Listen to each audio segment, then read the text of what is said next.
നമസ്കാരം, ഇൻസൈഡിലേക്ക് സ്വാഗതം. അളമുട്ടിയാൽ ചേരയും കടിക്കുമെന്ന പഴഞ്ചൊല്ല് തന്നെയാണ് ഈ ഘട്ടത്തിൽ എടുത്തു പറയേണ്ടത്. കാരണം ഇപ്പോൾ മുഖ്യമന്ത്രി പിണറായി വിജയന് ഒരു വഴിക്കും തിരിയാൻ കഴിയാത്ത അവസ്ഥയാണ്. പലയിടത്തു നിന്നും വെല്ലുവിളിയും പ്രതിരോധവും ഒക്കെ തന്നെ കടുക്കുകയാണ്.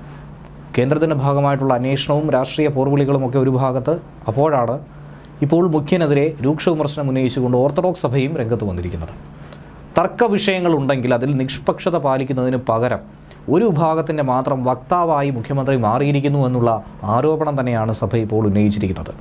വാർത്താക്കുറിപ്പിലൂടെയാണ് ഓർത്തഡോക്സ് സഭ മുഖ്യമന്ത്രിക്കെതിരെ അതിരൂക്ഷമായ ഇങ്ങനെ ഒരു വിമർശനം ഉയർത്തിപ്പിടിച്ചിരിക്കുന്നത്. മുഖ്യമന്ത്രി നടത്തുന്നത് നിയമവ്യവസ്ഥയോടുള്ള വെല്ലുവിളിയാണെന്നും ഇതിൽ വിമർശിക്കുന്നുണ്ട്.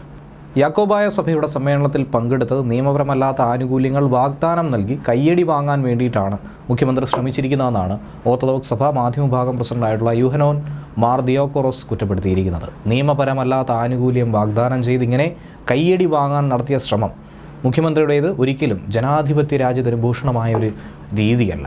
പരസ്യമായ ഒരു വിഭാഗത്തെ അവഹേളിക്കുന്നതായിരുന്നു മുഖ്യമന്ത്രിയുടെ ഈ പ്രസംഗമെന്ന് പറയുന്നത്. തർക്ക വിഷയങ്ങളിൽ നിഷ്പക്ഷത പാലിക്കാൻ കഴിഞ്ഞില്ല എങ്കിൽ അതിൽ കൂടുതൽ വിവാദങ്ങൾ ഉയർത്തിപ്പിടിക്കാതിരിക്കാൻ നോക്കുക. ഒരു വിഭാഗത്തിൻ്റെ മാത്രം വക്താവായി മുഖ്യമന്ത്രി മാറിയത് ഏറെ വേദനാജനകമാണ്. രാഷ്ട്രീയ മുതലെടുപ്പിന് വേണ്ടി മലങ്കര സഭയെ വെട്ടിമുറിക്കാൻ സർക്കാർ ഇങ്ങനെ ശ്രമിക്കുന്നുവെന്നും കൂട്ടുനിൽക്കുന്നുവെന്നും അവർ ആരോപിക്കുകയുണ്ടായി. മുഖ്യമന്ത്രി പിണറായി വിജയൻ നടത്തിയിരിക്കുന്നത് പൂർണ്ണമായ ഭരണഘടനാ ലംഘനമാണെന്നും ഓർത്തഡോക്സ് സഭ പറഞ്ഞു. മുഖ്യമന്ത്രി വിളിച്ചു ചേർത്ത യോഗത്തിൽ എല്ലാ കാലവും സമാധാനപരമായ നിലപാട് തന്നെയാണ് ഓർത്തഡോക്സ് സഭ സ്വീകരിച്ചിട്ടുള്ളതെന്നും ചൂണ്ടിക്കാണിക്കുകയുണ്ടായി. എന്നാൽ ഓർത്തഡോക്സ് സഭയുടെ സമീപനത്തോട് തികഞ്ഞ അവഗണനയും നിഷേധാത്മക സമീപനവുമാണ് മുഖ്യമന്ത്രി പിണറായി വിജയൻ സ്വീകരിച്ചിരിക്കുന്നതെന്നും ഇതോടൊപ്പം തന്നെ ചൂണ്ടിക്കാട്ടുകയുണ്ടായി. ആട്ടിൻ തോലിട്ട ചെന്നായ എന്ന പ്രയോഗം ആരെക്കുറിച്ചാണെന്നുള്ള കാര്യം മുഖ്യമന്ത്രി തന്നെ വ്യക്തമാക്കേണ്ടതുണ്ട്. ഇങ്ങനൊരു ആവശ്യമാണ് മുന്നോട്ട് വച്ചിരിക്കുന്നത്.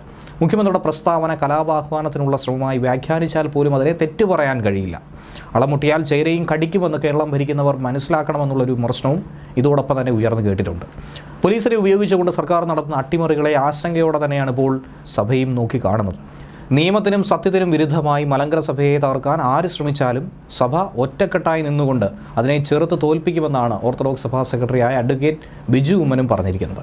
സുപ്രീം കോടതി വിധിയിലൂടെ പരിഹരിക്കപ്പെട്ട സഭാ വിഷയത്തിൽ പുതിയ നിയമപ്രശ്നങ്ങൾ സൃഷ്ടിക്കുന്നതിനുള്ള ബോധപൂർവമുള്ളൊരു ശ്രമം തന്നെയാണ് കഴിഞ്ഞ ദിവസം പുത്തൻകുരിശിൽ മുഖ്യമന്ത്രി നടത്തിയിരിക്കുന്ന പ്രസംഗമെന്നും അതിൽ പ്രകടമായി കാണാൻ കഴിയുന്നതെന്നുമുള്ള കുറ്റപ്പെടുത്തലാണ് ഓർത്തഡോക്സ് സഭ ഉയർത്തിയിരിക്കുന്നത്.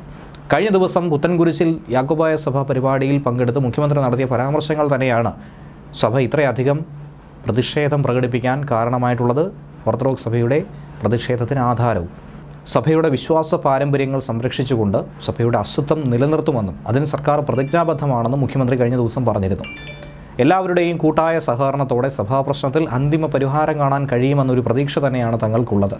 തർക്കം വളരെ രമ്യമായി പരിഹരിക്കുന്നതിനുള്ള നടപടികൾക്ക് സർക്കാർ തുടക്കമിട്ടിട്ടുണ്ട്. അതുകൊണ്ട് ഇക്കാര്യത്തിൽ ഒരു തീരുമാനമുണ്ടാകുമെന്നും അദ്ദേഹം തന്നെ ചൂണ്ടിക്കാട്ടി. ന്യൂസ് ഡെസ്ക് മലയാളി വാർത്ത ഇൻസൈഡ്.